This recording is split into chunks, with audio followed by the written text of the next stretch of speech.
Okay, guys, welcome back to Let's Get Freaky podcast. Man, I am very excited for our guest tonight. We have got an awesome guest. We have got Holly Jordan with us. Welcome to the show. Thank you for coming on the podcast. And how are you? I'm doing great, and I just want to say thank you so much for having me. I was so excited to get to come on your I'm show. excited to have you on. Yes, this is great. So I'm in Washington, USA, for anyone wondering. Hmm. Not the big Washington D.C. where the president and all that's at. We're at the normal, The cool ordinary, one, everybody Washington. Yes. where the So Bigfoot's at. yeah, so we're very commonly known for the Bigfoot capital of the United States. And I'm not sure exactly why that is, and I say that only because I have so many friends throughout the states that have Bigfoot or Bigfoot-like creatures in their state. We're just one of. Washington State is loaded, though, and I'll talk more about that later. Oh, I'm excited to get into that. Yeah, That's the there's a big. lot to share on the Bigfoot front, Oh, for Bigfoot is sure. one of my favourites. It's probably Yes. it's a big reason why I do this show. And we don't always talk about Bigfoot on Let's Get Freaky, but whenever I can, I Yeah. love to talk about Bigfoot. He's the Yeah. best. Absolutely. So I guess I should just introduce myself a little bit. So, again, my name is Holly Jordan. I am a natural born psychic medium. I have been a medium since I was a toddler. I have very young memories of seeing spirits and talking to them. And so I like to relate it in this way. I say to anyone that asks, I didn't have the option to not believe in the paranormal because it was in my face since I was an infant. It Hmm. was just always there. And so I never did not believe in ghosts or spirits or odd things because I saw so much. I've seen scary demon like creatures since I was very small. And so all of that's real to me. It's stuff that I can't deny. I've Yeah. seen things with my own eyes. I've heard things. I felt things. Um, my first really scary event. Now you can imagine being a young child and seeing and hearing things in your room. And most children have an experience where they're afraid something's under their bed or something's in the closet or things like that. So I had all that stuff, but I actually had things come up and talk to me too. I had people that were dressed in strange clothing that I didn't recognize that were adults and children alike, and they would just come up and talk to me. Or I'd be out in public with my family and I would see other children running around that didn't look the same. They looked a little odd. Hmm. People that had been in an accident where part of their faces were crushed or scratched or arms missing or any number of body injuries. And it's like, okay. And so, Wow. by the grace of God, my mom believed in psychic things, and I didn't really understand why she was so supportive until after she died. I learned that her grandfather that raised her, my parents lived in a multi-generational family in Chicago, Illinois, and during the Depression. And my great grandfather was actually an attorney in Chicago, but every Thursday night he did seances, which is Wow. mind-boggling to me that Yeah. he was, someone that did legal work by day and then did paranormal by night, which I thought was kind of crazy. That's cool. Um, right. So I actually also do seances once a week now, and I have for the past 8 years, and that's a whole nother subject that we can talk about another time. But in going to that, so I have a family lineage of psychics, which I didn't Hmm. realize. I have cousins that are psychic. I have nieces that are psychic. They're all over. I mean, my family's loaded with them. And so I do believe that anyone can have a psychic experience. I don't believe that it's just for a limited few, um, because I believe that in my belief system, there's a part of our brain that's actually designated for psychic awareness. And I say that because the pineal gland in the center of our brain, it's a tiny, tiny little bean pod or raisin size gland. It's so small, but it has an effect on our awareness around us. And if you talk to someone that's in the military, um, that gets activated when there's danger. And Hmm. so I believe that through our genealogy as humans, that gland has been there protecting us and making us aware of our surroundings so that we can survive as a species. Yeah. So It's like it's not, when you get that vibe that someone's watching you, or and you get yes, that feeling, exactly. and then you turn around and there is someone watching you. It's like Exactly. that's paranormal. That's something that's, as you said, that's built in us. Yes, but to me, that's a survival skill. That's how we Hmm. survive because we Yeah. sense things around us. Hmm. That, and I believe that because we have two sources in our body for electricity, our hearts make electricity and so do our brains. Everything we think comes out an electrical frequency. And so when you hear things, when you hear a spirit talking or things like that, that's electrical current. All of these wonderful devices that the paranormal has developed are based on radio frequencies. That's electricity. That's a Hmm. form of electricity. It's a sound wave. All of that's science. None of that is, as you say, woo woo or made up. That's not pretend. That's real. Hmm. That's a real thing happening. So, yeah. So, getting back to my story. So, growing up, seeing and hearing all these amazing things and not knowing what that was, I ended up spending a lot of time by myself after a while as a kid because it was overwhelming to go in public. And so, as a public service announcement, I like to mention to anybody that's a parent or grandparent, please listen to your children because you don't necessarily realize how much more they're aware of and how much more they might be picking up on that you might have tuned out. As adults, we teach ourselves mentally, we learn that's not real, that's not real, you don't know that, there's no way you could know it. We talk ourselves down out of the paranormal awareness the whole Hmm. time we're growing up.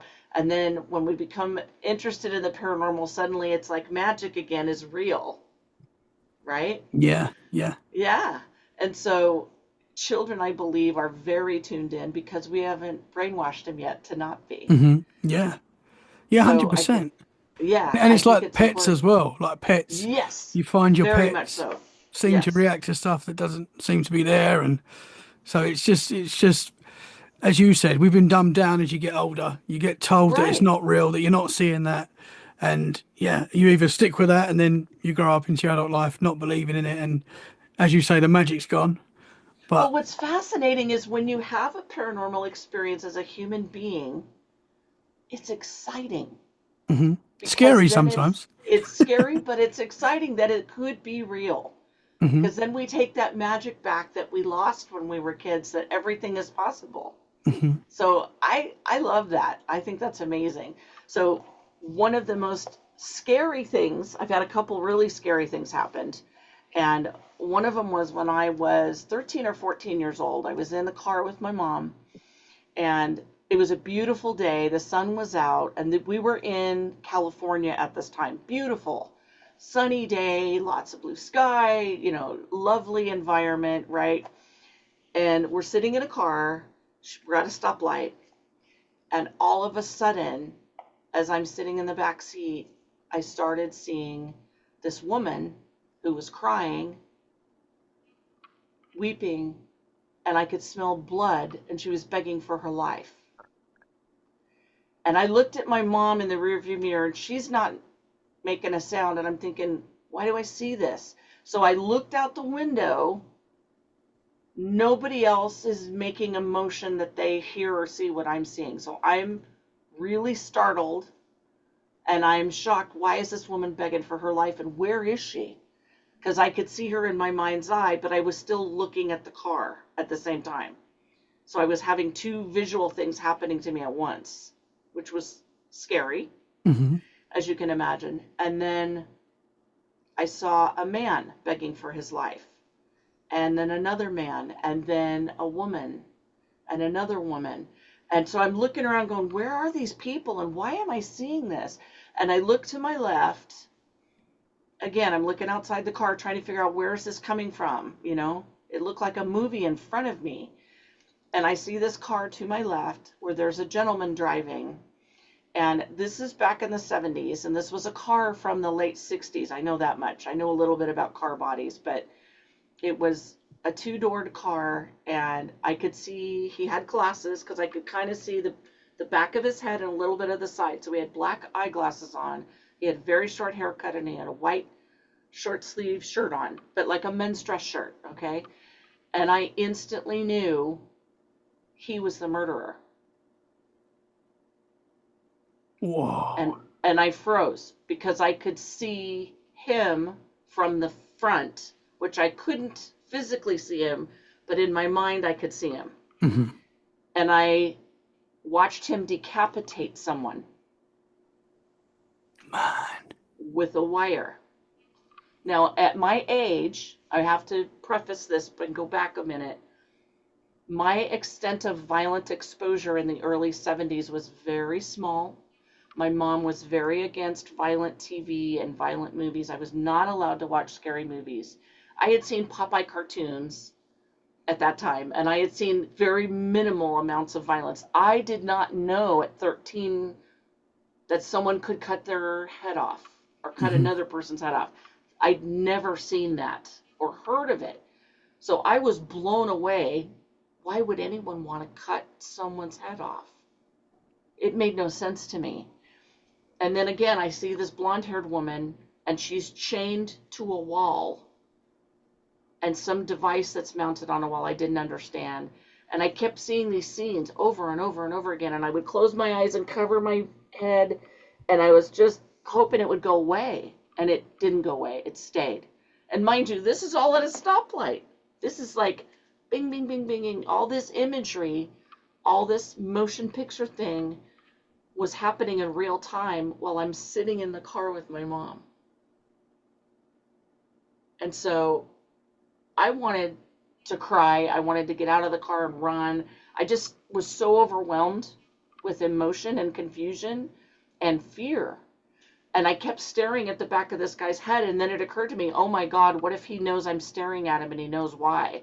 What if he knows I know? So I hid behind my mom's seat and kind of covered myself up. And I was just paralyzed with fear, absolutely crippled with fear.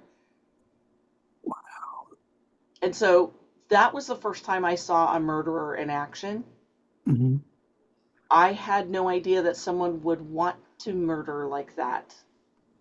And sure, I'd heard of people dying at someone else's hand on the news, maybe, but not in that much detail and never with that much emotion. And it occurred to me that two things were really happening that I really couldn't wrap my brain around. The people's fear.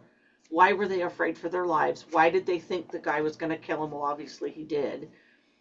But why did he feel so differently? He wasn't mad at them. He had an emotional sense that I kept picking up on, that he was happy and he felt powerful. And so I didn't understand mental illness at that young age, and I couldn't fathom what on earth was happening. Why did he kill all these people? And why was I seeing it? I had this psychic link with this man that I didn't know at all. And it was so real, and I can still see it to this day. I still can travel back into my mind and see everybody's faces. Man. And I never said anything to my mom because it overwhelmed me so much. And I didn't want to scare her because it scared me so bad. And the car finally started to move. And she said, hey, do you want to go get some ice cream? And my first thought was, no. And she said, are you all right? Because what 13-year-old doesn't want to go get ice cream, right? And I just said, I just want to go home. I don't feel good. And she said, oh, okay. Well, at that time, I had allergies that were really bad. And so if I said I didn't feel good, she immediately associated that with, oh, her allergies are bugging her. So she never questioned me. Mm-hmm. To give my mom credit, that if something was really bothering me, normally she would pick up on it. But I was so freaked out, and she was driving, so she was focusing on that. I don't know. I don't think I've ever gotten over that experience, because that to me was the most jarring launch into being a psychic, medium person, that I didn't realize people could think like that. That was so foreign to me at that time. I've had a few experiences like that in my life, and I'm happy to say most of my experiences are much nicer than that. and not so terrifying, but I felt what he felt. I felt what that murderer was thinking, and I felt his decision making. I didn't ever know how did he pick these people. I never knew that. I didn't know what the time frame was between them, if he was doing them in succession. So there was a lot of details that never came through. But that was the first really vivid, treacherous situation that I was in tune with as a child. That's wild. It, What? yeah, yeah. So why do you think it was that area, that time? Was it because those murders that took place were in that area, and you were just picking up on that energy? Possibly. What I've noticed is that when somebody focuses really hard on something, I tend to see what they see. Mm-hmm. I link up with. I have learned to turn the dial down or off in my brain so that I don't get those random messages anymore, because they're daunting Mm-hmm. and they're draining. I didn't sleep for months after that worth of crap. I was constantly waking up, seeing those people's faces and feeling helpless. And some people have asked me over the years, well, did you tell the cops? What would I say? Yeah. Yeah. Hi, I'm 13 years old and I saw a bunch of murders from this guy, and no, I don't know where he's at, and I kind of know what his car looks like, and I don't know why he did it, and I don't know why I know. I just know that I know. Mm-hmm. Yeah. Nobody's gonna, in the And 70s, in the especially and at 1970s, 13 as well. Like you're a kid, no. I obviously. was just, they would have chalked it up to me being an attention seeker of some kind and being dramatic and crazy, and they would have thought I was nuts. The murderer that you saw, have you seen any possible people that could have been at the time? Is there any? Can you link it to That's anyone? the thing that freaks me out, is that at that time it didn't occur to me to look at the newspaper or to watch the news for those faces or to watch for missing people. I wasn't interested in the news, and I didn't have the thought process to connect those dots, Hmm. Yeah. that I got to find these people. I felt very helpless, like I had all this information and I had no way to go anywhere with it, and I couldn't tell anybody all of that, you know. Yeah. That must have And been difficult. I was able to talk to my mom about some of the stuff that happened, but that was one of those things that, again, I didn't feel like I could tell my mom that. That was too much. That was so much. Hmm. Knowing that the phone was going to ring, that was cute. That was fun. Knowing that it was going to rain or something simple like that, or knowing that someone was pregnant before they knew. Those are cute psychic things. Those are fun. Those are entertaining. Knowing that someone's been brutally assaulted for no good reason, that's gross. That's Yeah. yucky. And Nobody wants to hear about that. yeah, and seeing images like that as a 13-year-old, as you say, these images have not, they've just come to you. It's not something that you've seen on telly or Right. And that's so that's why wild. and growing up, I've learned that, some people really love horror flicks and scary movies. Hmm. And for me, being afraid is not entertaining. I've actually been terrified, genuinely, sincerely terrified. So that's not a joyful experience for me. That's like PTSD. That's Hmm. triggers my memory for other things. So Yeah. it's like when someone can go on a roller coaster and scream and yell and have a blast, that's fun. But watching something that scares you or makes you jump, I'm glad that people can do that and be happy and have fun and giggle and laugh it off. I'm not able to do that. Hmm. So, for what it's worth, I have nothing against horror movies or horror flicks. I think they're great for what they are. I know they're not real, but when you've seen things that are terrifying, it's not the same anymore. Yeah. Well, you saw So, a real life horror movie, you know. yeah, several times. And Yeah. so, one of the other things I saw when I was 15, I actually had, and I know people love to argue about this, and I don't know what your particular viewpoint is, but there's a lot of people here that will say that there's no such thing as a demon. There's people that will swear, they're confident, they're very sure of themselves. It's just an angry spirit. It's just an angry energy. There's no such thing as a demon. I haven't had that experience. My experience is that, yes, there are demons. There are things that we don't understand, that we don't have an explanation for.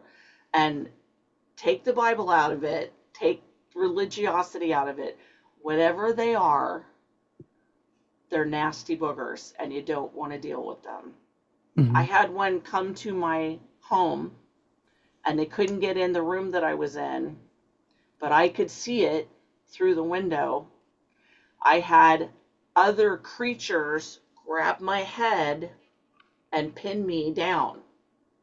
And I had one in each ear. They had different voices, and they both kept saying, say yes, say yes, say yes, over and over again. It was maddening. And I could move my eyes, but I couldn't move my head. I couldn't lift up my arms. I couldn't do anything. And I could see this image. I had a sheer curtain, okay? Growing up with allergies, you can't have a lot of fabric in your room, okay? And I lived in a place that was very bright. I lived in, bright, sunny place. So even at night, I couldn't have a lot of curtains. I had to have these thin sheers. So anything outside with a street light was easy to see. If somebody were to walk by my window, I'd see them very clearly. Well, and that's what this was. I saw this image of this very, very tall something, and I couldn't see like the color of its eyes or anything, but it was taller than my dad at the level it was at. And I just felt terror.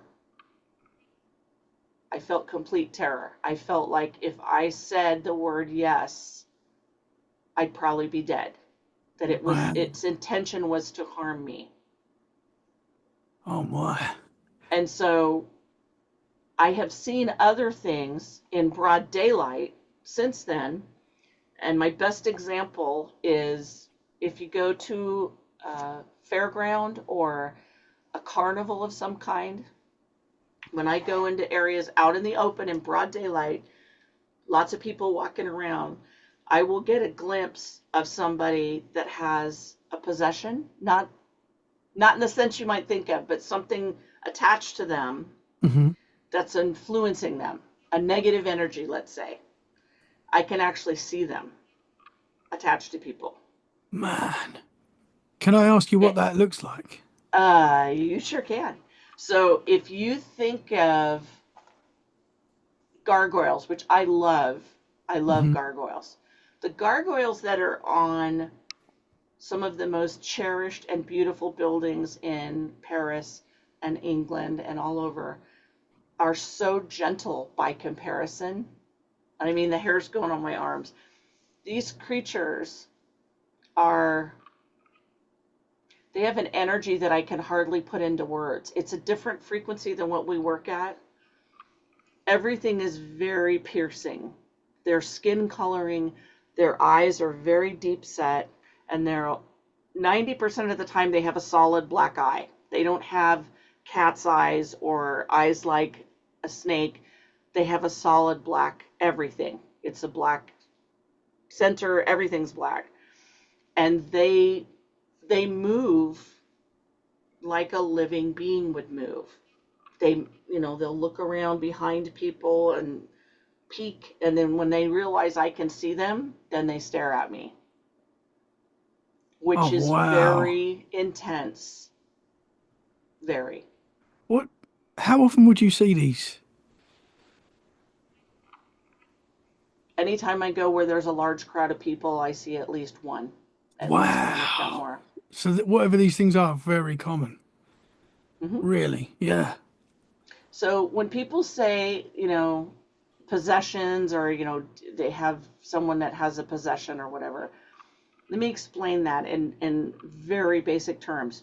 People can't be totally possessed. It's not physically possible. But what happens is they get an attachment that will influence you. And one of the best ways to tell that you've got a negative influence is you have thoughts that don't feel natural to you. It's like, where did that come from? In one of my episodes on my podcast, and I have a paranormal podcast, a lady that I know who had just went through some very intensive training to become a psychic, she went over to Israel with a friend and went on these wonderful tours and had a blast, had a wonderful time, loved the food, loved the people. And she was excited about this one hotel that was supposed to be haunted. So she went to it to check it out and just kind of walked through there, went inside the bar and hung out, didn't think much about it. And then when she got back to where she lived in the States, she was going to watch a football game with her boyfriend and said, I'll go to the store and get some snacks and get some things to eat. And she was gone for an hour and a half. He called her and said, where are you? She was 10 minutes away from their home. 10 minutes. What happened to you? What's going on? She goes, I don't know. She came home with bags full of stuff that she normally would never buy. She lost an hour and a half of time, has no idea what happened. And then she's walking around the house and the apartment looking like she'd never seen it before. There was all these things that happened, all these strange things that happened. She ended up getting rid of it, but it was literally something that had attached itself to her because she was bright and had a high energy and it wanted her energy, so it latched onto her. I personally know of a couple where the wife had an attachment. They were sitting at a bar and she lit a cigarette to smoke, and the thing that attached to her didn't like the taste of the cigarette and put it out and had a conversation with her husband. Wow. Yeah. So through yeah. the lady. Yes. Did he actually see the entity, or He was the could see words coming out? something. He said that her face looked different. There were some things about her face that changed, and he thought, wait a minute. And so he understands the paranormal, and he said, you need to get out of my wife now. And so it did. Man. But he actually had a conversation, and the guy, what they determined is that the person that attached to his wife had been a sailor. And when he started looking through the man's wife's eyes, he realized he was not where he thought he was and was very confused and said, where am I? What am I doing here? What year is it? And all these questions came out. And so the man realized, yeah, and he asked his wife, where were you? She goes, I don't know. Wow. He asked her, could you hear what was happening? And she goes, no, I was just kind of in my own little space. It was like he kind of butted into her brain and took over for a moment and just influenced her body so that she would think and say what he wanted. Wow. And she was just a bystander. Yeah. But it wasn't painful. She wasn't scared. And it left when it was told to leave, as it should. But yeah, I mean, there's tons of incidences where these types of things happen. So I just did an episode to help people protect themselves, because energy is energy. Energy never disappears. It just shifts.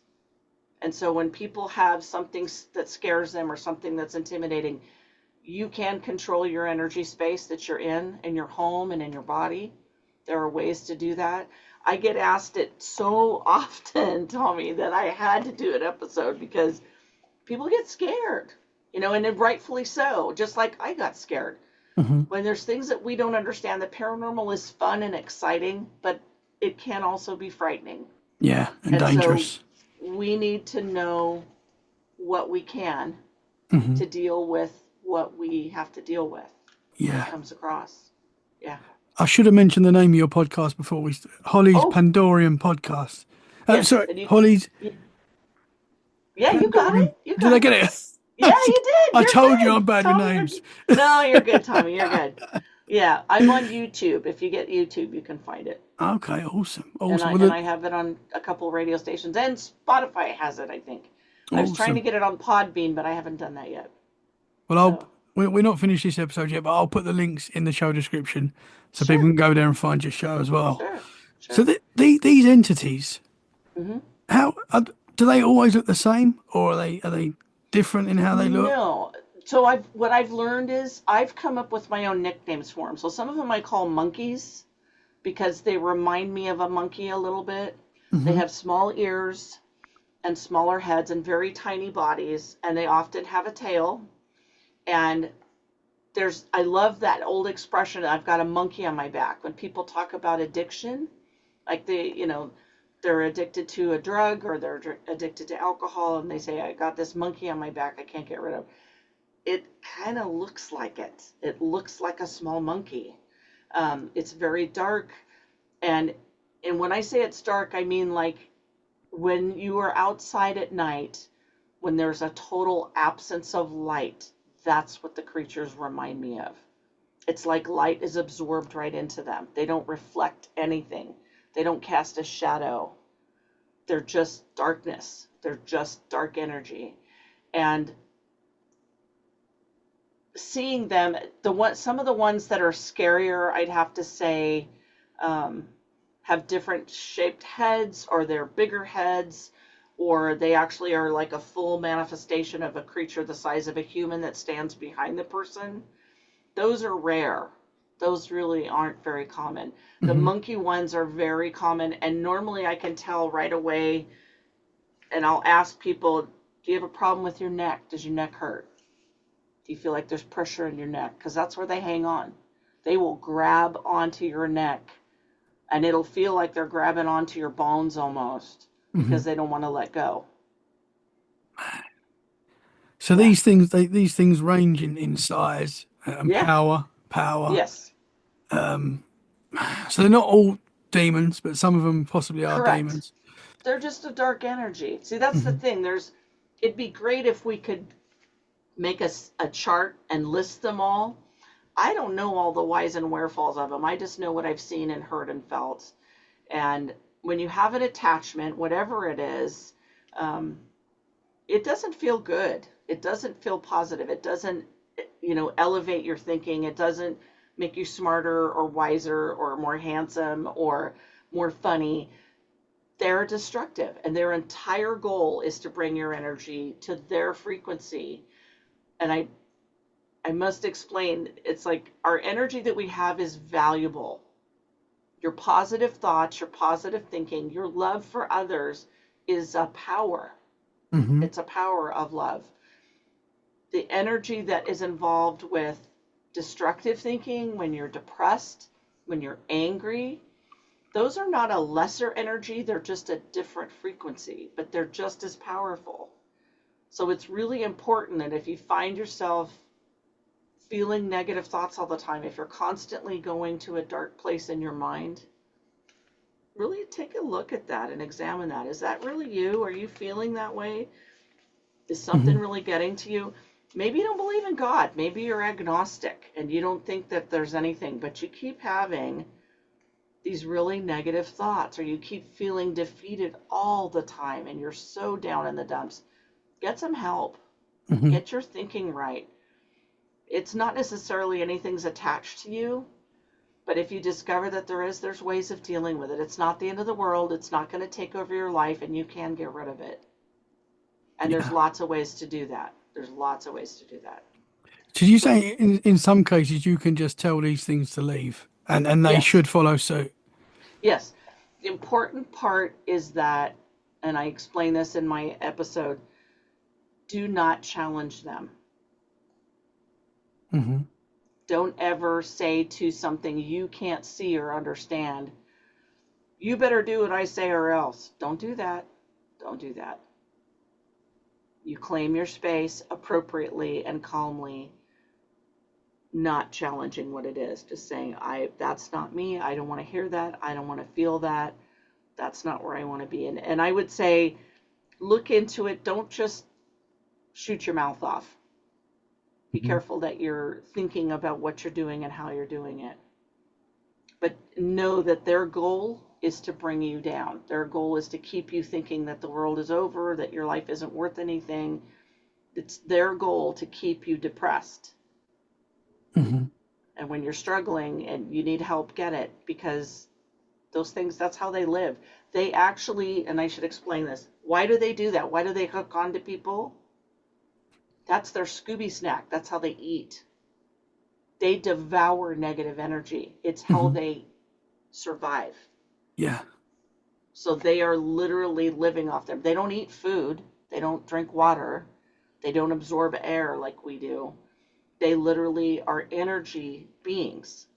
And so they become weaker the happier you are. Yeah. The more joyful you are, the less they can get anything out of you. That So makes a the lot of more, sense because when you think of like you get these super haunted houses where a lot of things happen, and they seem to be filled with a lot of negative energy. correct. Every time people are going in there and they're getting scared, they're putting their fear out. Do you think that builds that energy and that's That's what exactly elevates why. these places? Yeah. That's exactly why. So spirits actually have recharging stations that they will go to. So Hmm. there's buildings and out of way places where spirits, and I'm talking, when I say spirits, I mean someone that was a human that died, they've gone into the afterlife, they no longer have their physical body, but they still have their soul. The soul never dissipates, energy stays the same. It cannot dissolve. It's a fact of science. Energy remains. It can shift its type, but it's still in existence. It does not die. Hmm. Okay? So when you go into a haunted house and there's somebody there that's existing in their spirit form and they're negative and they're living off of negative energy, they're going to do anything to scare the daylights out of you because that's how they survive. That's how they keep going. Hmm. So they're going to scare you because they need it. They need your fear. They need your panic. They need your anxiety. They need all of those things just to eat. Yeah. They become extremely weak, but they can also survive on your positive energy. It depends on where they're at. In one of my seances recently, and I love this, I save all my seances, and one of these days I will release them because they're interesting. So this one ghost came to see me, and I have to say this because it's very funny. Spirits don't necessarily like to be referred to as a ghost. Go figure. Because they don't like to be referred to as someone who is dead, because they're still alive. They just don't have a body. Hmm. It's just So another what I form. correct. And so what they've told me is they prefer to be called living adjacent, which I find very funny. Anyway, so this spirit shows up and he explains to me that he used to be a poltergeist. He had lost his wife to a terrible illness and it flung him into a depression and he died. He was so angry at life that his wife did not live, that it was so unfair that he became very angry and bitter. And that kind of set his soul on a trajectory to remain upset. Well, their house sold, other people moved in, and he was so angry that they were in his house, he terrorized them for years. And he explained this to me in a very humble way, and he said that one afternoon, after many, many years, he had this blink of thought, and he went, why am I doing this? What am I doing? And he actually kind of stopped himself for a second and kind of went, I need to stop this. And so he went to one of these out of the way places. He got out of the home he'd been in and he went away somewhere and just got away from people because he wanted to think about what am I doing and why am I doing this? Hmm. But he said it took him years. He was so stuck in his bitterness and his anger and his resentment and all those negative feelings that just kind of perpetuate each other. They keep feeding each other. And he said he had to go somewhere where there was no people so that he could get a moment to think. And he said it took him years. And now he tries to help souls that are lost. So he changed his whole Wow. thinking. And I didn't know that could happen. Hmm. I know that I've had souls come to me that just wanted to stop the squirrel cage they're in and get off and go somewhere else and do something else. But this was one of the first times I actually had a spirit come to me and say that he was a ghost worker, basically, that he was helping other spirits and he was trying to get people to keep their energy positive because he never wanted to do that again. And so I didn't push him for details of his poltergeist life because he was so embarrassed, and he said he felt like he owed the world a debt because he had been so destructive and so negative for so long. Wow. Yeah. And I thought, That's wild. that's incredible. And I didn't know that was possible. I learned Yeah. stuff So constantly. we carry on It's learning on the other side and growing as well. yes, yes, absolutely, absolutely. I had a lady show up that super cute, like from the 50s, had a really cute little blonde hairstyle, cute little outfit. And she came to me because a period ghost that she met that was much older than her in his lifetime um, was experiencing PTSD. And she said, he's fine and we talk and we do great. And then every now and again, he has these episodes where he scares the shit out of me. And she said, he rides a horse, he throws this sword in the air, and he acts like he's in battle. And she goes, and I don't know why that's happening to him. I don't know why he's triggering that. Come to find out, when there's a storm and he hears the lightning, it triggers his mind back to the Civil War. And this poor soul that's been trapped in his thinking goes right back to the battle that he died in, and he keeps experiencing it over and over again. And so she's dealing with him during the day as a ghost friend. They talk, they hang out, and then every now and again he has literally a ghost PTSD moment where he panics and he goes into this rage. And she goes, he scares me. I can't talk to him. He won't respond to me. He like blacks out and becomes this other person, and I don't know why. But it was incredible to have this woman who died 60 years ago come and talk to me about a ghost that died 100 years ago. Yeah. Who she's friends with. That's wild. So that answers the question, do ghosts communicate from different time periods? Yes, they can see each other. They can talk to one another. They communicate just like we would. Like the spirits that die in the hospital that don't leave right away and cross the veil. I met a guy, I don't know, a few months ago this year, and he admitted that he lost track of time in the hospital. He died when there was like several car wrecks at one time. So there was a ton of chaos going on in the hospital when he died. So he literally said it. He kept spinning around and he saw his body and he was like, oh man, I died, I think. Well, I'm on the bed. What's happening? And he was confused, and then people were shouting, and he walked into the hallway and he said, it was like a sea of people. There were people, dead people, spirits wandering around lost. There were living people working on bodies and talking and all this activity. And he said the next thing you knew, 60 years had gone by. Wow. And he's still there. And he's still there, confused. Because the theme I'm hearing quite a lot is that on the other side, time is not how we perceive time here. Not at all. It's completely different. There's a ghost on a bridge not far from where I live, and I love this guy. He's darling. He's super funny. And I went over the bridge yesterday, and he always talks to me when I go by the bridge. And he was sitting on the edge of the bridge railing, and he's swinging his feet, and he goes, it's going to snow soon. And I'm looking at the sky, and there's not a cloud in the sky. It's clear blue, and I'm thinking, all right.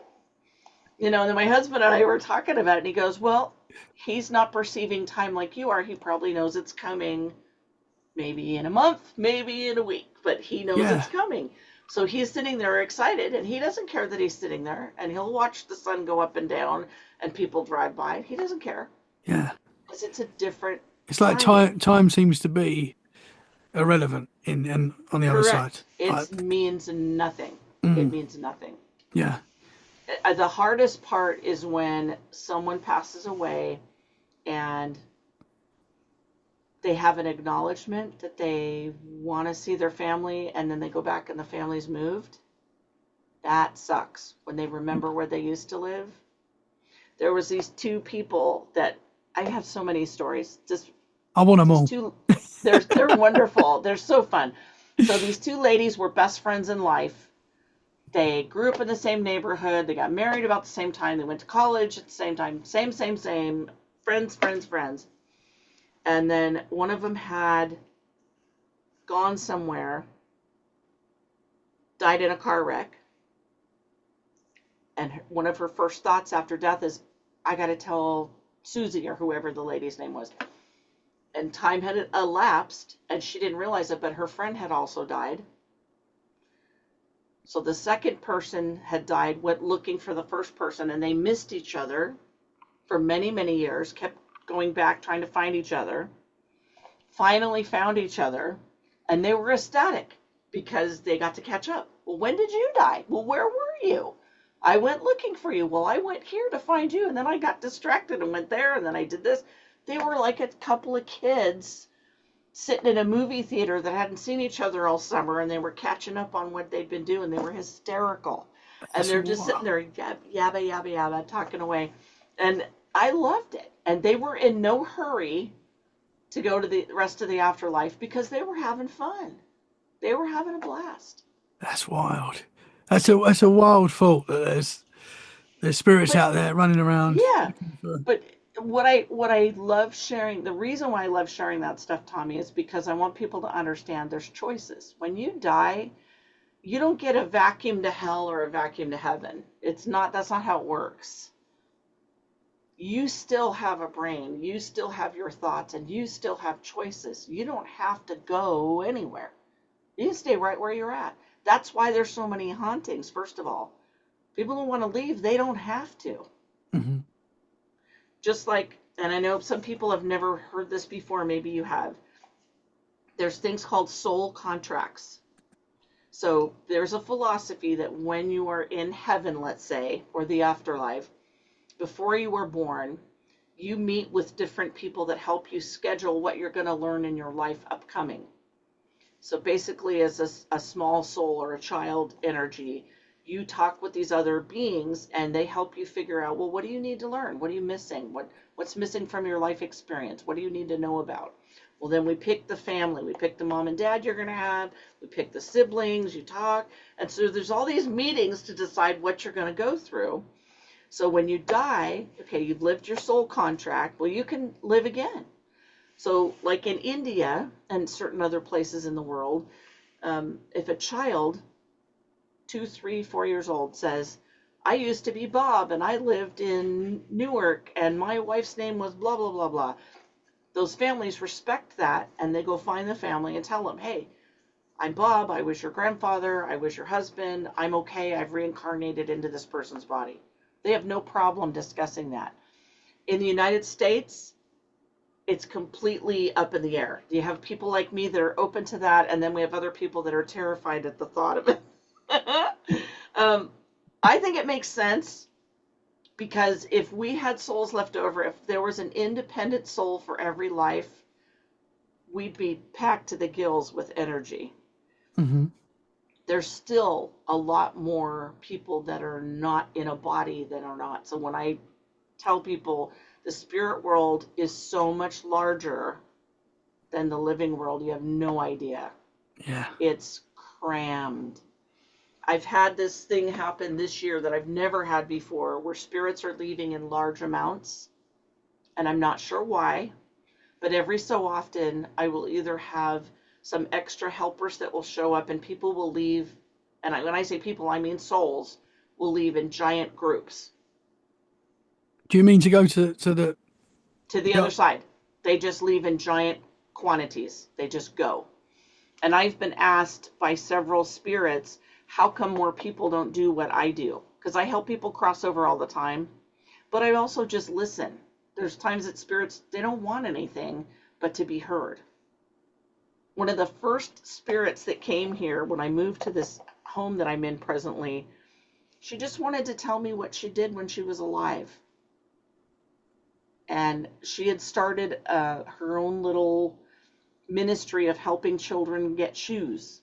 She lived in this area in the 1940s, and there were children that were impoverished that didn't have shoes. So it was her goal just to make sure that every kid in town had a pair of shoes. And she was so proud of that, and she just wanted to tell somebody that she did that. That's cool, yeah. That's the whole reason she stopped by. She was darling. She had red hair. She wore a white shirt with black polka dots. She was totally from the era. I mean, everything about her said that time frame, which I love. Hmm. But she was just so sweet. She told me a little bit about her life and where she came from, and then what she did, and that's all she wanted to talk about. She was perfectly happy to go about her business. How do they come to you? How do you see them? Is it in the mind's eye, or do you physically see them in front of you, full bodied? How do they Both, represent? both. So like, same thing when I go in a crowd of people, I see living and living adjacent people all at the same time. Hmm. When I do my seances, I tend to close my eyes for a while just so I can focus, because I have a hard time not getting distracted by other things. So it helps me if I close my eyes, and then I can see in my mind's eye, but I can open my eyes and still see them. It's just less distracting when my physical eyes are not paying attention to other things, if Yeah, that makes sense. yeah. So if Yeah. you're at a sports game or a fun fair and you see people, can you Hmm. tell that someone is like that's a ghost? Yeah. Well, what's really fun is everybody has spirit guides. Hmm. So what's really charming and sweet is watching people sitting, talking, and eating their hot dogs or drinking their beer, and there's a spirit guide sitting next to them, going like this, just smiling, because they're so happy that the person's having fun, Wow, and it's delightful. It's that's very cool. sweet. And Yeah. I have psychic friends that, and some psychics on TV that will blurt that out. I will never, never, never do that. I always ask permission first, Hmm. because not everybody wants to hear that Uncle Bob is watching them eat Yeah. pizza or drink a beer. I mean, they don't always Yeah. want to know that, or that granddad might watch them sleeping. Ugh, a Yeah. little Nah. creepy. Yeah. You That's. know, it's like, you know. So some of that stuff you just don't want to know, and that's Yeah. okay. I mean, we're in a generation where we're becoming more open to talking about spirits. Hmm. 500 years ago, everybody knew there were spirits, and everybody knew that the living were not dead when you die. You were still there. I mean, it was a common occurrence. There was acknowledgement in every culture. There was, like, for Mexico, the Day of the Dead is how you respect the people that are dead. And that's when they acknowledge, oh, they're still here. We're going to bring them their favorite food. We're going to bring their favorite flowers and honor them for everything they did in their life. But we acknowledge their souls are still here. Well, not Hmm. every culture does that. Not every nationality acknowledges the dead in that way. And I wish they would. I wish there was more acknowledgement, because they spend forever trying to get our attention, trying to show us that they're still here, and trying to get us to hear and pay attention to stuff. They can't answer all our questions because we're supposed to learn. Hmm. Yeah. Yeah. We're Yeah. supposed to figure things out for ourselves. That's something But else it's that I hear a lot when people say like they can't tell you what's going to happen next. Like there seems to be some sort of law. I don't know what it is in the spirit world where they can't tell you what's coming. What's coming. so so part of that, and this will totally make sense. If you were babysitting children, or you were, let's say you were a school teacher, and you knew if somebody was going to run across the playground, they might trip and fall on their face. But if they did run across the playground, they might meet their best friend in the whole wide world for the very first time. Do you tell Hmm. them, No. or do you just watch? Yeah. Because it's meant to be. So we have to learn from falling on our faces. We don't learn very well when people tell us stuff. And Hmm. what would be the point? Why would you be alive in a body where you can experience pain and joy and all the in between, if someone told you, well, as soon as you figure out that you're not the only person on the planet and you need to pay attention to others, you can leave here and do whatever you want. It's, Yeah. we Yeah. have to learn. Now, it doesn't mean that we don't get signs and cues, and that's where going to a tarot reader or having a psychic help you, we're allowed to get information in small amounts to help us stay on the right track. Hmm. And especially when someone feels like, I don't know if I should be doing this, that's an instinct that we need to pay attention to, and that we need to be aware that we do matter. I think a lot of our disconnect from our spiritual energy is that we think that we don't matter. Nothing that we do matters. We're so detached from our spiritual guts, Hmm. and that's a mistake. We have such an electronic world that we live in. Everything is brought to us. We can have our food delivered, our clothes delivered. We can work from home. We don't have to deal with people if we don't want to. We don't feel like we need each other very much, and that's wrong. We need each other very badly. Hmm. We can't function without each other all doing what we do. Yeah, yeah. Our, We all seem to be generations of, connected, all of us. Like, we are very, very connected. And it's like generations past, if you lived in a village, you had to have somebody that made shoes. You had to have somebody that was going to grow food. You had to have somebody else that was going to provide meat. You had to have somebody else that would get medicine if you needed it. Everybody had a job. Well, now our jobs are very skewed hmm and stretched very paper thin. And so why are we here? hmm Do we matter? Is we everything got important Amazon or now. it's all there. It's all Everything's there, delivered. one click away. Right. Yeah, next And day. and and the thing is, if you consider the possibility that you could be here for a very specific purpose and that you are going to make an impact in other people's lives ahead of you, after you, and it's all part of a plan for everybody to work together to become better and smarter and funnier and more involved. And it's like the more you connect with people and the more love that you give, the better it gets for all of us. Hmm. Yeah, it's a good message. Can you We can matter. We matter. Yes. 100%? Can you turn off your abilities? I know you might not want to turn them off, but if you're at home and you don't want you just want to watch a movie or you just want to relax, can you turn it off or is it I always open? I turn it off once in a while. I have to when I go in public or it's hard to do things. But my spirit guides can, and my husband would laugh if I answered this, but they wake me up in the middle of the night frequently. And I have a deal with like I have ghosts that live in my house. And I'll tell you that story really fast because it's super funny. So I love this. Whenever I've moved to a new home, I don't announce that I'm a psychic and a medium and I can hear them. That's my joke. I keep my mouth shut and I just walk in the house and do my thing and I let them jabber, jabber, jabber away. Well, when we first walked in the house, these ghosts said, "Oh, thank God there's a dude here."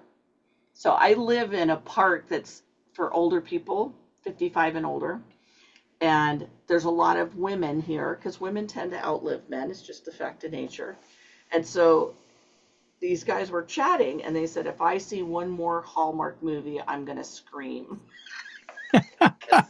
Because so many of the women that live here, they watch the Hallmark channel, okay? Yeah. And so they said that and I couldn't help it. I started laughing. And one of them turned and looked at me and went, "Hey, I think she heard me." Right? And so I was busted then and I said, "Sorry guys, I can hear what you're saying." And they went, "Oh my God." And so That's just like wild. this cartoon that I shared, that night, my hallway and outside my house was loaded to the gills with ghosts because they wanted to talk to me because I could hear them. And so I have to put Wow. up a perimeter and tell them my bedroom is off limits and not unless it's during the day. You guys got to let me sleep. I have a human body. It needs sleep. I know you probably don't remember that, but this Yeah. girl's got to sleep. You got to give me some rest.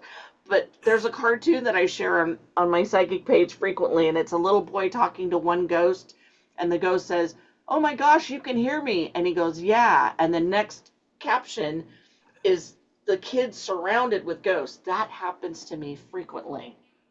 When I Wow. go somewhere and spirits figure out that I can see them and hear them, they swarm because it's exciting. Hmm. It's like, "Oh my God, can you see me? Do you know what happened? Or do you know what year I It's died?" It's like, it's kind of you like know, when we're in a haunted place and we experience something, we get excited. yes. And we're like, and we're trying to communicate Oh, more. You know? yes, it's a spazzy. Yeah. Everybody spazzes out and wants to talk, and it's all fun. It's not bad. Hmm. It's just all the thrill and excitement all at one time. So Yeah. yeah, it's exciting. And some ghosts are a little snotty, Sometimes they get a little shitty with me. And it's about damn time. We've been waiting. I was over at the neighbors one evening, and this is so funny. So we go over and have coffee with these neighbors of ours, and it was a night that I was supposed to do my seance, and I had a ghost pop his head through the wall and go, and he's pointing at his wrist. It's time. We're supposed to be doing the seance right now. And I told my husband, we gotta go. Because they were waiting. And they just get irritated with me. It's like, we wait all week for this. You need to get over here. That's wild. Wow. But they're fun. I I love find them it wild as dearly. well that they're having, like, they're joking with each other as Yeah, yeah, you're in your new place. They don't know that you can see them. That's like, yeah. that's amazing. Well, and that's what I love too. So I know their names, and we talk, and I set up TV for them to watch when we leave the house. So our TV's on all the time unless we're asleep. Then I tell them, look, this is my era in this house. I need sleep. Go watch someone else's TV. I know there's someone awake that's got the TV on, so go. They're very spoiled, Because some ghosts just wander around and hang out with each other or do things, and other ones, they want to watch TV because it's Mhm. entertaining. TV now is so much more involved in what some of these guys have ever seen. Mhm. So the ghosts that get to watch television love it because they catch up on what's happening. They find out what's going on in the world because Mhm. it's mind-boggling to them. Yeah. You know, Does your husband see ghosts and things as well? not a bit. Nah. He does have one spirit guide that tries to talk to him every now and again, and one of his spirit guides is a Valkyrie, What's and that? she I should know what that is, oh but I don't know what that is. okay. So in Viking lore, in Norse mythology, a Valkyrie is basically a female warrior, but Okay. she's in the spirit realm, and they are incredible fierce warriors. They're like a samurai in Japanese lore. Mhm. Okay, but they are literally acknowledged as a spirit warrior. A Valkyrie's not a living, breathing person. And so I'm still not sure why she was assigned to him, but she scares the crap out of most of the ghosts that come in. So I have her she stands behind my husband with her arms folded, and I tell her, don't look at him. Just because she's scary. Her energy is so intense that people are afraid to walk in our living room and sit by us because she's standing there Yeah. because she's so intense. Has your It's husband seen? hilarious. Has your husband seen her? Has it? No, but she actually has tried talking to him a couple of times. And so she just calls him Babe when she tries to get his attention. So every now and again he'll hear Babe, and it means stop what you're doing. There's something she's trying to show you. Pay attention. But he's Yeah. working on it. He's actually started meditating, and it's helping. Mhm. I know people think meditation is all nonsense or weirdness, but actually it's great for the brain. It just Mhm. helps your brain slow down a little bit and become more mindful of your thoughts. Nothing wrong with that. It helps. Yeah. Yeah. Yeah. Super interesting. So do you have any questions? I've got loads of questions, but I also want to. Have we got time to talk Bigfoot as well? I do. Yeah, I do. yeah, I of don't want to course. forget the big man. No, no, let's do that. Let's do that. Okay, so But Bigfoot. So let's talk about Bigfoot where I live. So Bigfoot here is very common to most mhm. people. We've all heard about it. Not everybody will admit to seeing them still. One of my neighbors is 85 years old, and she saw a Bigfoot in 1995 on the freeway coming from the coast to this area that I'm living in. I'm about an hour inland from the coast, okay? And she and her husband were driving, and there was a car in front of them that had stopped. And there's lots of older two-lane highways around here that go to the beach, okay? And so she and her husband are driving along, and there's this car stopped with the lights on, and they thought, oh, that's kind of weird. So they were just going to drive around it. So they pulled into the other lane to go around this car, and there's this Bigfoot standing there. And she Wow. said he slammed on the brakes. Her husband stopped suddenly, and they're staring at it. And he says, get the camera. And she goes, you get the camera. She didn't want to move. She was terrified. I mean, it was 15 feet in front of the car. So there, it Whoa. was broad daylight. they could see very clearly there was nothing masking the view. It was right in front of them. So they, of course, realized this is why the other car stopped, because there's a Bigfoot in front of them. So eventually, after sitting for a while, the Bigfoot just ran across the road all the way. And they watched it, and then they eventually drove home. And I said, well, did you tell anyone? She said, oh, no. I said, why not? And she said, they would have taken me to the nut house. Nobody would have believed me. I didn't tell anybody that. Well, these types of experiences happen all the time. So there's Bigfoot festivals all over the coast. And I have a friend that just moved to the coast. And he was explaining to me that there are so many sightings, even on the beach. And when I think of Bigfoot, I always think of in the woods, because that's where most people see them. Well, they walk across the beach too. So there's people that have been out fishing that a Bigfoot just walks by. Wow, that would be amazing. Which, But I've heard that though. I've heard that about Sasquatch being seen on the beach and seen all over the swimming. place. I've heard people talk Mm-hmm. about seeing these creatures swimming. Mm-hmm. So yeah, I've heard that They many leave an times. oil slick. I've seen one. I saw one when I was 12. Wow. My Where parents and I was were that? camping in California, and my mom had sent me to the garbage cans to drop off trash. And so we were in, it was rustic enough, but there was a little parking lot that you could go to use a shower or a bathroom if you wanted, and these little, waste disposal areas. And so I'm watching where I'm walking, and I had a little bag with trash, and all I thought was, wow, the garbage really smells today. It was so strong. And I thought, wow, what is this smell? What is that?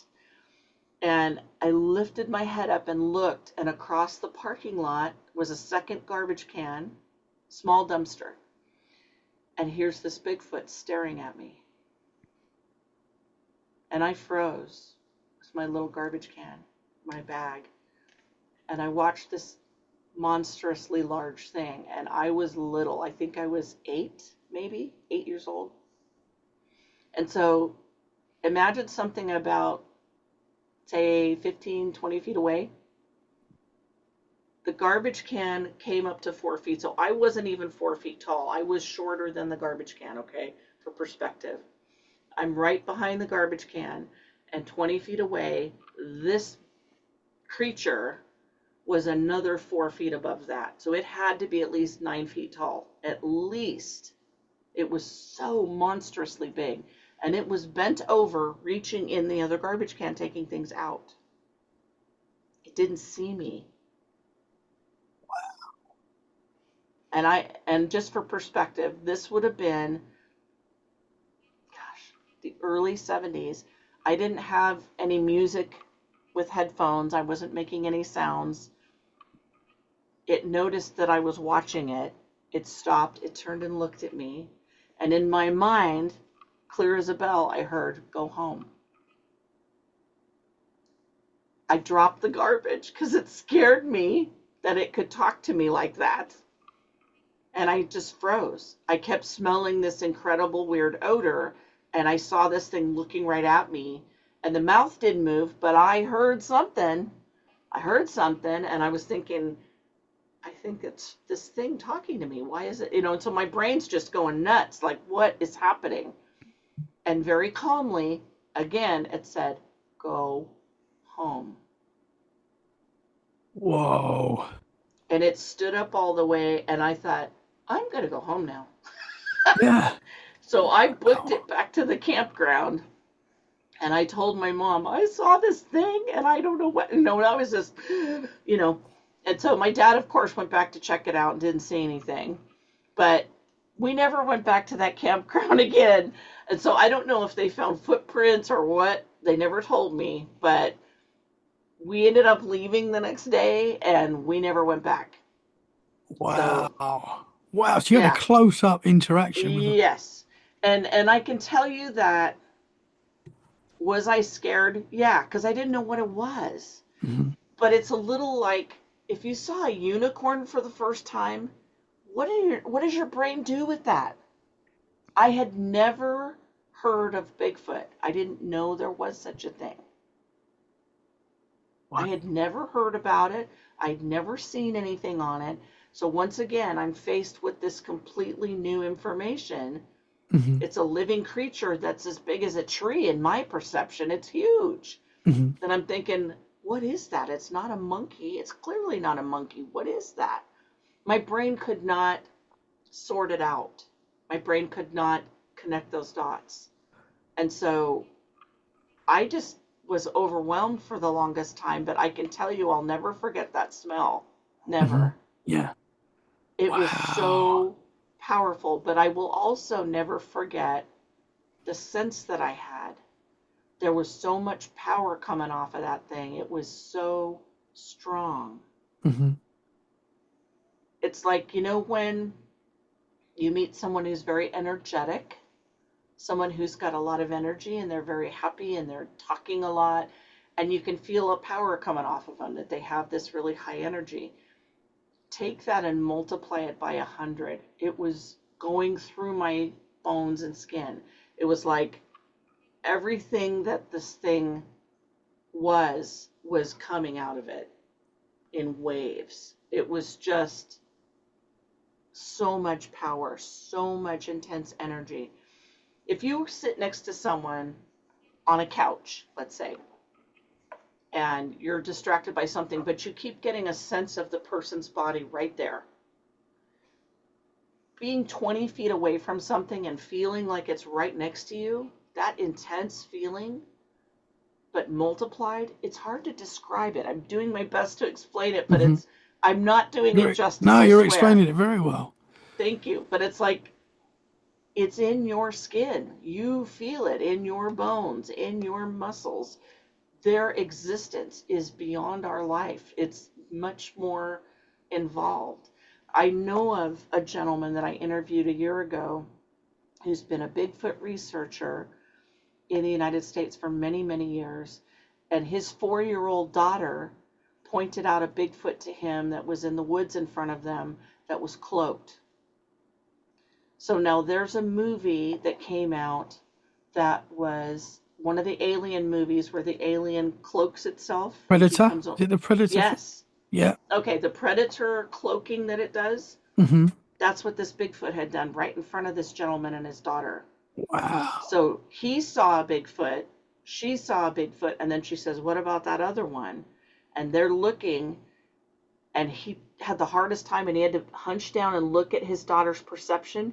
His eyes wouldn't let him see it, and then finally it blinked, and he saw what looked like a mirrored finish, kind of like the movie representation of it.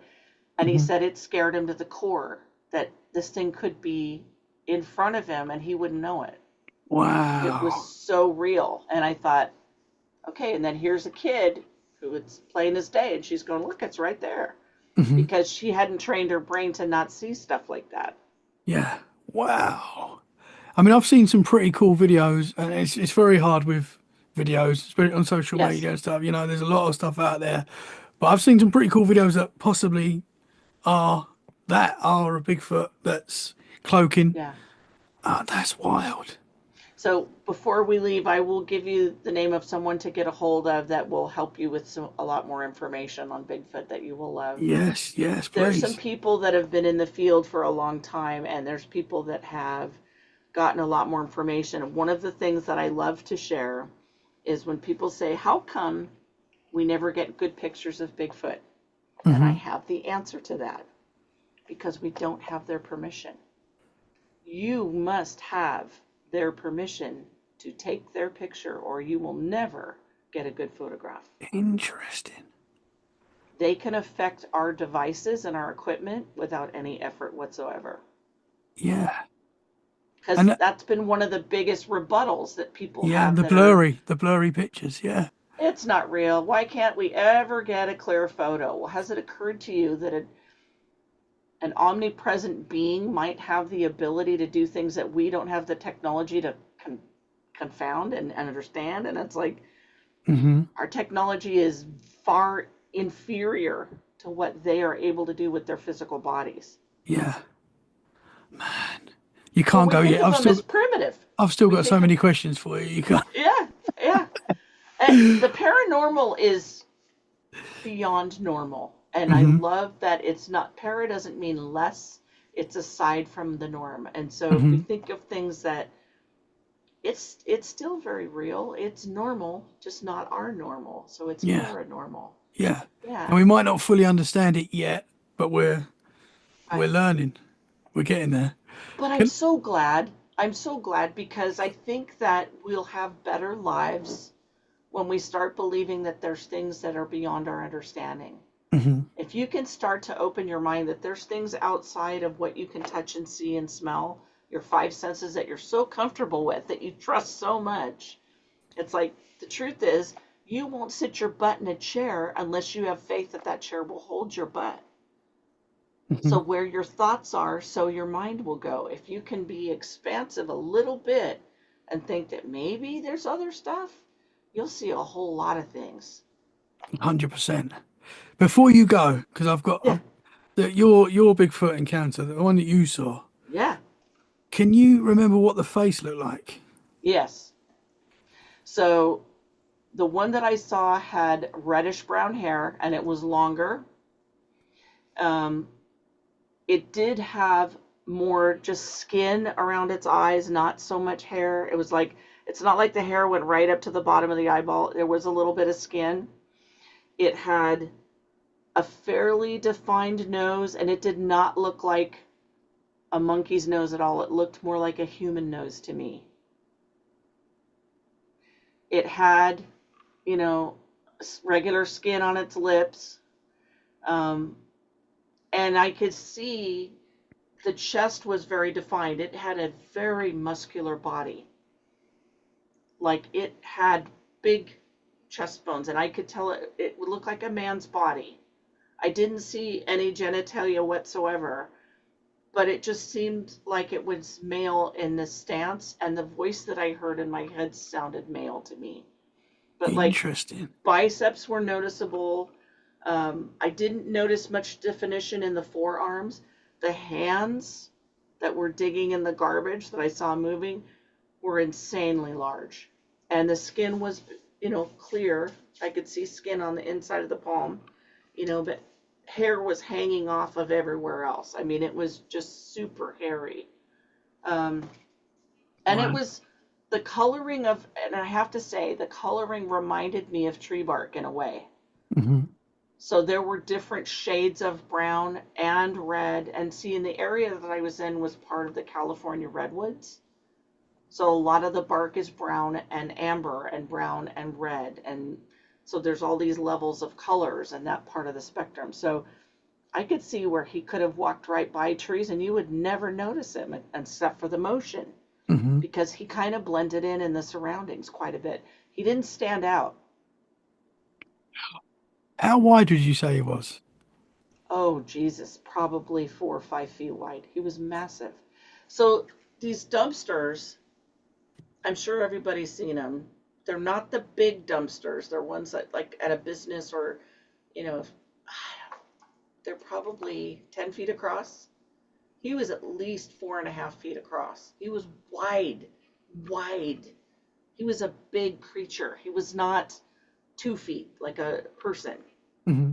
He was at least double that, at least. Yeah. I mean, it's like a walking refrigerator. I mean, he was just massive. His Hmm. shoulders were huge. And what's interesting is that his shoulders were a little bit wider than him, but mostly he was kind of a block of size. His legs were huge, huge. I mean, he just was like a giant rectangle. He had this very wide, thick body. And if he hadn't been moving independent of my knowledge, if he realized I'd been watching him, he probably would have froze a lot sooner. But I got to see him moving a little. So I saw his shoulders and I saw his waist and I saw the side of his legs and stuff. He was huge. I mean, I think Wow. that was part of what intimidated me too, is that this thing's, a couple of steps and he would have been where I was. He was so big. Hmm. His stride had to be 7 feet across. Had to be. Think of Wow. something 9 feet tall. Think Yeah. of something Yeah. 9 feet tall. So big. There's I had a friend that was 6'6", and he seemed massive to me. So, right, so and rightfully so. mhm. But to think about, how big are your steps? Well, I'm only 5'5", and if you're adding another 4 feet on top of me or so, yeah. I mean, this is a Wow. huge creature. This was Hmm. massive.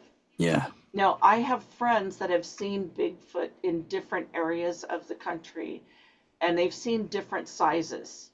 So, like, I know someone that saw one in Florida that was a swamp ape, Hmm. and it was different coloring and not quite as tall, but still just as wide. Big head, big shoulders, big arms. If you watch my episode with Al Santoriga, he talks about Yes. the first time he saw one when he was 15 years old, and it tore the head off a Brahma bull. Yes. Yeah. We had Al on the show. Yeah. He shared that experience with us as well. It's insane. Yeah. I mean, what the heck? I mean, yeah, they're fearsome creatures. Yeah, But for sure. what struck me is that he wasn't mad at me for being somewhere I shouldn't be. And he clearly knew I was a child because he didn't growl at me. He didn't do anything menacing. Hmm. He was gentle 100% and just told me, go home.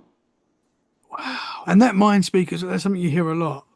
And that's you've got two camps, it seems, with Bigfoot. You've Yeah, got the woo and the natural creatures. yeah, I yeah. think it's a mixture. I think we've got a bit Truly. of both. Oh, yeah. It's a little bit like what But we were saying I before. always believe in him. I know there's different types. I know that they show up in different parts. I know they travel. They Hmm. have migration patterns. Um, yeah. I Yeah, mean, they're incredible. I love it. I'd love to see a Bigfoot one day. That is my one of my dreams for sure. I'm coming over there. Wow, it's a bit like what we were saying at the start of the show. With there's more to our brain. And Yes. was it possible that thousands of years ago we could communicate telepathically? Yeah.